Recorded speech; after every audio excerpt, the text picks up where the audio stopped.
In today's video, I'm going to teach you how to delete a Agoda account. By the end, you'll know exactly where to go, what to click, and what to expect when you permanently remove your profile. Before we begin, a quick heads up. Deleting an account is permanent. You'll lose access to past booking history, saved payment methods, wish lists, and any rewards or credits tied to the account. If you need receipts or invoices, it's a good idea to download them first and make sure you don't have active bookings or pending refunds. Start by signing into your Agoda account on the website or in the app.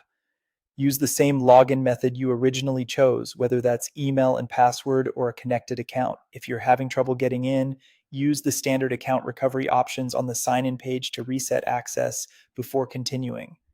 Once you're logged in, look for your profile icon on the website. You'll find it at the top right of the page.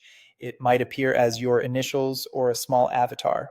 In the app, it's typically in the bottom navigation bar under Account. Click or tap that icon to open your account area. From there, choose Profile. This will take you to your main account details page where you can review your personal information.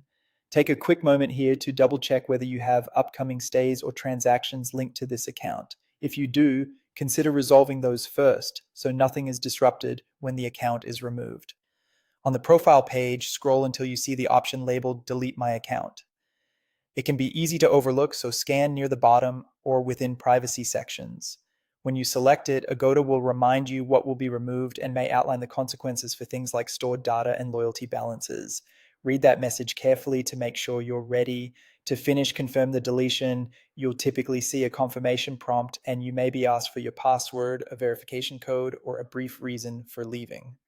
Once you confirm the deletion process begins, you'll be signed out and you may receive an email acknowledging the request.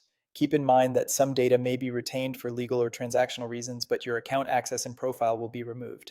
If you don't see the delete option, try switching from the app to the desktop site, update the app to the latest version, or clear your browser cache. And if you have open reservations, resolve those first. The delete option may be hidden until they're settled. That's it. Follow these steps, take a moment to double check any upcoming plans, and you'll successfully delete your Agoda account. Thanks for watching.